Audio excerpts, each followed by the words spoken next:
Hello friends, Sarika study classes में आपका स्वागत है। तो फ्रेंड्स, आज हम लोग रस के अंतर्गत श्रृंगार रस को पढ़ेंगे। तो चलिए देखते हैं श्रृंगार रस किसे कहते हैं और हम दोहे को देख करके कैसे पता लगाएंगे कि ये श्रृंगार रस है। तो देखिए, श्रृंगार रस के दो भेद होते हैं। पहला है संयोग श्रृंगार, दूसरा है वियोग श्रृंगार। कहने का अर्थ है जहाँ पर संयोग और वियोग की बातें होंगी वह श्रृंगार रस के अंतर्गत आएगा। तो देखिए, श्रृंगार का अस्थाई भाव रति होता है। नायिका के मिलने से प्रसंग में संयोग श्रृंगार तथा विरह में वियोग श्रृंगार होता है। तो जैसा कि आप लोग समझ गए होंगे कि नायक नायिका के मिलने से प्रसंग में संयोग श्रृंगार होगा और उनके दूर जाने पे या विरह में वियोग श्रृंगार होता है। इसमें आश्रय नायक है, आलंबन नायिका है, उद्दीपन नायिका की चेष्टाएं मतलब कि उसका हाव भाव, तिरछी नज़र, ये सब उद्दीपन है। अनुभाव कटाक्ष आलिंगन है। इसका संचारी भाव लज्जा है। तो फ्रेंड्स, चलिए हम लोग श्रृंगार रस के कुछ उदाहरण देख लेते हैं।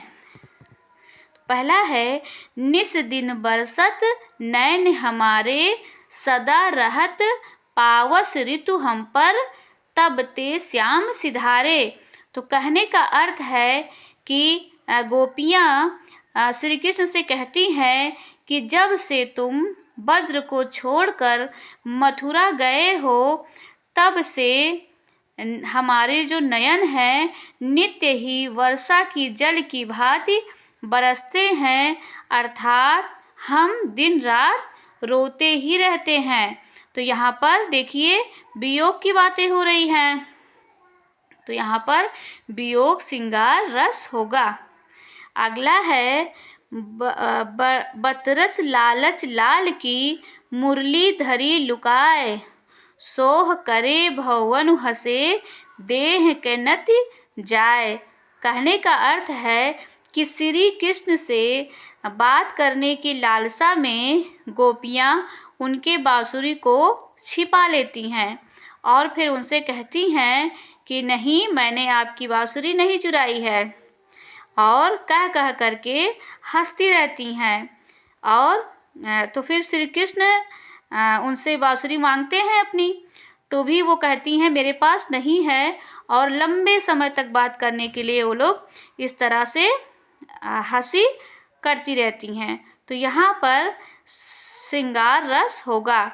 कहने का मतलब है श्रृंगार रस होगा यहाँ पे। ओके फ्रेंड्स, तो मिलते हैं अगले वीडियो में। अगर आपको मेरा चैनल अच्छा लगे तो इसे प्लीज़ सब्सक्राइब करें। Bye bye.